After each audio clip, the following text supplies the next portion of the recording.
Kristen itu lahir adanya tahun berapa? Kalau Kristen itu menurut pengakuan mereka, mereka mengatakan bahwa Kristen itu adalah pengikut Yesus.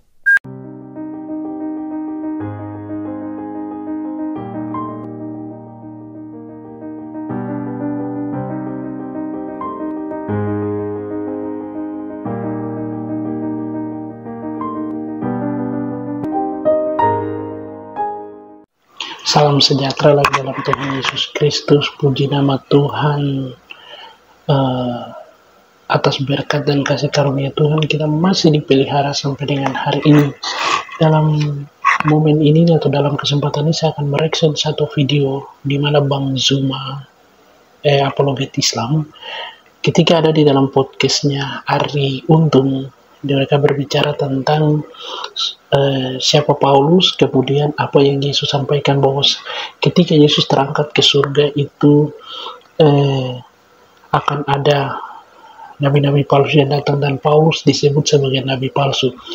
Dan yang membicarakan tentang hal ini adalah bukan orang Kristen, tetapi orang yang bukan kapasitasnya untuk membicarakan hal itu yang membicarakannya.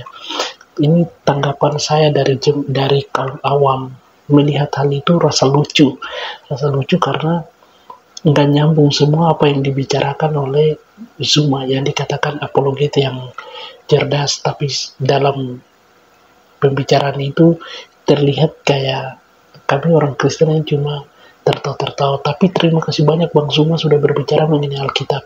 Mungkin Al-Quran kekurangan bahan sehingga Bang Zuma pakai Alkitab untuk berusaha untuk menjelaskan kebenaran, akan tetap kebenaran. Bang Zuma jelaskan sampai bagaimana Pak, tetap Yesus Kristus adalah Tuhan dan Juru Selamat.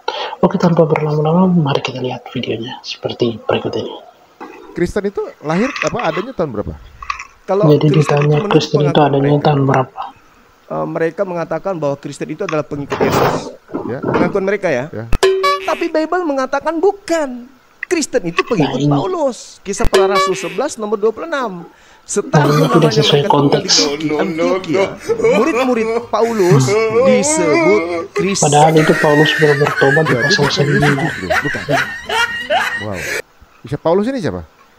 Orang yang mengangkat dirinya sebagai rasul. Mengaku bertemu dengan Yesus. Nah, ini yang membuat kemudian mimbar gereja itu goyang. Jika kita membahas ini, kenapa goyang? Tidak. Karena di dalam Bible, Bang, Dinda, Yesus itu berpesan sebelum dia terangkat ke langit kepada muridnya. Waspadalah kepada penyesat yang datang kepadamu dengan memakai namaku. Nah, ini tidak sesuai konteks. Jangan kau percaya kepada dia. Dia ngomong begitu? Iya. Di dalam Lukas 21 nomor 8.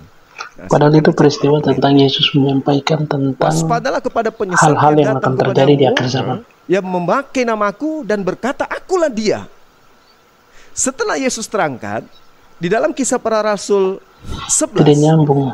Ya, Kisah Para Rasul 11 nomor 1. Di situ dikatakan bahwasanya malaikat berkata, Kisah Para Rasul pasal 11 ayat 1 itu tidak sesuai. Akan datang untuk yang kedua kalinya. Tapi dia bicara kalinya Kisah Para Rasul pasal 1 ayat 11. Engkau melihat dia terangkat. Berarti terangkat kan dengan jasadnya kan? Ya. Datang kedua kalinya dengan jasadnya dong. Kan harus sama. Ya. Untuk yang kedua kalinya. Dengar boleh percaya setelah jangan. Yesus terangkat ke langit, muncul penyesat-penyesat kemudian. Suara tok. Akulah Yesus yang kau aniaya. Emang ada yang pernah? Dari mana penulis Bible tahu kalau ini adalah Yesus? Sementara Yesus berpesan Matius 24 nomor 22, 21, 22, 23. Di Matius 7, Matius 24 nomor 15 sampai nomor 23. Apa kata Yesus di sana? Waspadalah kepada nabi-nabi palsu yang datang kepadamu nyamar seperti domba padahal mereka adalah serigala yang buas. Mu di situ adalah Bani Israel. Tidak nyambung. Kan muridnya tuh. Yesus berpesan kepada muridnya, hati-hati akan datang serigala nyamar domba. Dari buahnya, dari ajarannya kau kenal mereka. Yang pertama memanggil aku Tuhan. Bernubuat pakai namaku. Mengusir setan pakai namaku. Bermujizat pakai namaku juga. Hati-hati. Pada saat itulah saya akan berterus terang kepada mereka nih.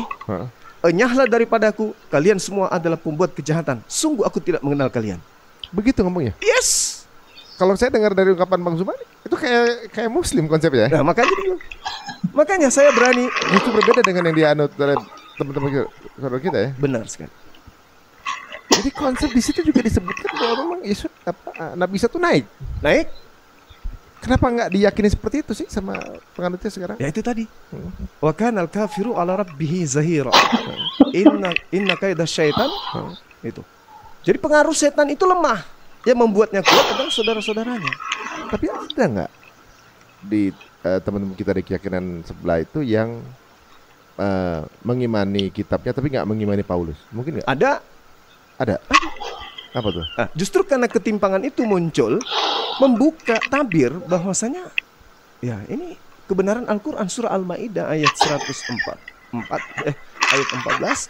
bahwa orang-orang yang mengaku sebagai Nasrani, pada diri mereka aku tanamkan rasa kebencian di antara mereka sampai hari kiamat. Jadi kita akan lihat teks-teks Alkitab yang tadi dibicarakan oleh Zuma. Ya, kita akan lihat tentang Kisah Para Rasul pasal 11 ayat 26, kemudian Lukas pasal 21 ayat 8, kemudian Kisah Para Rasul 11 ayat 1, tetapi yang dibacakan adalah Kisah Para Rasul 1 ayat 11. Apakah benar itu murid-murid Rasul Paulus yang berbicara bahwa yang mengaku bahwa mereka adalah Kristen dan bukan Yesus yang mengatakan itu? Kita lihat di Alkitab. Kita lihat Alkitab, kita buka kitab Kisah Para Rasul. Kisah Para Rasul Kisah Para Rasul bab pasal 11 ayatnya yang ke-26. Oke. Tapi jangan langsung dari 26. Dari ayatnya yang ke-19. Barnabas dan Saulus ke Antiokhia. Sementara itu banyak saudara-saudara telah tersebar, ya, karena penganiayaan yang timbul sesudah Stefanus dihukum mati. Mereka tersebar sampai ke Fenisia, Siprus, Antiokhia. Namun mereka memberitakan Injil kepada orang Yahudi saja. Akan tetapi di antara mereka ada beberapa orang Siprus dan orang Kirene yang tiba di Antiokhia dan berkata-kata kepada orang-orang Yunani dan memberitakan Injil bahwa Yesus adalah Tuhan. Dan tangan Tuhan menyertai mereka dan sejumlah besar orang menjadi percaya dan berbalik kepada Tuhan. Maka sampailah kabar tentang mereka itu kepada jemaat di Yerusalem. Lalu jemaat itu mengutus Barnabas ke Antiokhia. Setelah Barnabas datang dan melihat kasih karunia Allah, bersukacitalah ia. Ia menasihati mereka supaya mereka semua tetap setia kepada Tuhan. Karena Barnabas adalah orang baik, penuh dengan Roh Kudus dan iman. Sejumlah orang dibawa kepada Tuhan. Lalu pergilah Barnabas ke Tarsus untuk mencari Saulus, dan setelah bertemu dengan dia, ia membawanya ke Antiokhia. Mereka tinggal bersama-sama dengan jemaat di situ 1 tahun lamanya sambil mengajar banyak orang di Antiokhia. Murid-murid itu untuk pertama kalinya disebut Kristen.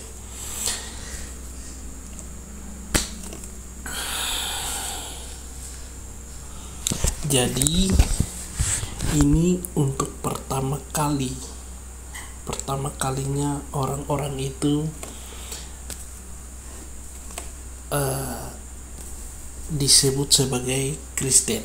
Jadi untuk pertama kali orang-orang itu disebut sebagai Kristen. Nah, tadi Bang Suma bilang bahwa itu adalah murid-murid Paulus, sedangkan ayat ini kan bagian ayat 19, sementara banyak saudara-saudara telah tersebar karena penganiayaan. Jadi bukan karena pemberitaan oleh Paulus, tapi karena penganiayaan, maka mereka tersebar ke beberapa daerah, sehingga termasuk mereka ke Antiokhia. Dan waktu mereka sampai di sana, mereka memberitakan Injil sehingga banyak orang menjadi percaya. Ini ayatnya ini Tuhan menyertai mereka. Lalu kemudian akhirnya jadilah ayatnya yang ke-26 ini disebut Kristen karena mereka adalah pengikut Kristus. Kita lihat lagi ayat yang lain yang disebut oleh Bang Suma di dalam Lukas pasal 21 ayat 8. Lukas pasal 21. Jawabnya, waspadalah supaya kamu jangan disesatkan, sebab banyak orang akan datang dengan memakai namaku dan berkata, akulah dia, dan saatnya sudah dekat, janganlah kamu mengikuti mereka. Nah, jadi begini, Bang Suma bilang itu saat Yesus terangkat ke surga, itulah Yesus bicara ini. Padahal ini terjadi, ini murid-murid bertanya, dan murid-murid bertanya kepada Yesus, kata guru, bila manakah itu akan terjadi dan apakah tandanya kalau itu terjadi? Nah, sebenarnya ini Yesus sedang berbicara tentang akhir zaman, berbicara tentang apa yang akan terjadi, sehingga murid-muridnya bertanya tentang hari kiamat lah begitu. Jadi mereka bertanya, lalu kemudian ini jawaban Yesus tentang pertanyaan mereka itu. Jadi tidak ada sangkut pautnya dengan ada orang lain yang akan datang. Memang benar yang datang akan mengajarkan, tapi bukan sesuatu yang berkaitan dengan Paulus. Tapi ini Yesus berbicara kepada murid-muridnya karena pertanyaan mereka tentang akhir zaman beda, konteksnya beda, peristiwanya beda. Kemudian dia bilang Kisah Para Rasul 11 ayat 1. Nah, Kisah Para Rasul 11 ayat 1. Kisah Para Rasul 11 ayat 1. Nah, di sini rasul-rasul dan saudara-saudara di Yudea mendengar bahwa bangsa-bangsa lain juga menerima firman Allah. Tetapi yang dibacakan itu Kisah Para Rasul pasal 1 ayatnya yang ke-11. Ya. Dan berkata kepada mereka, hai orang-orang Galilea, mengapa kamu berdiri dan lihat ke langit? Yesus ini yang terangkat ke surga meninggalkan kamu akan datang kembali dengan cara yang sama. Jadi ini sebenarnya ini tidak nyambung penjelasannya Bang Suma. Jadi dari ayat-ayat yang dibicarakan tadi itu tidak sesuai dengan apa yang tertulis di dalam kitab suci.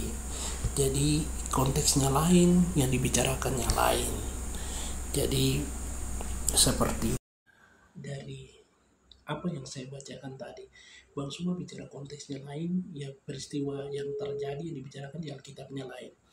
Tapi terima kasih kepada Bang Suma sudah memakai kitab suci, membaca kitab suci orang Kristen.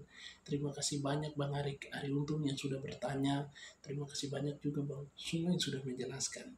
Saya mau bilang bahwa sebenarnya apakah apologet Islam kekurangan bahan sehingga harus memakai bahan-bahan dari iman Kristen yang luar biasa. Minta maaf, saya ini kaum jemaat awam, jadi tidak tahu apa-apa, hanya bercerita, hanya memberikan pendapat.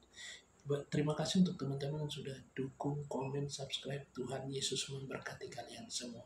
Kiranya Allah sumber kasih karunia memberkati kita semua. Sekalipun banyak ilmu pengetahuan berbicara banyak tentang Yesus Kristus, tapi iman Kristen akan tetap percaya bahwa Yesus Kristus adalah Tuhan dan Juru Selamat. Kiranya Tuhan memberkati dan memelihara kita sekalian. Shalom.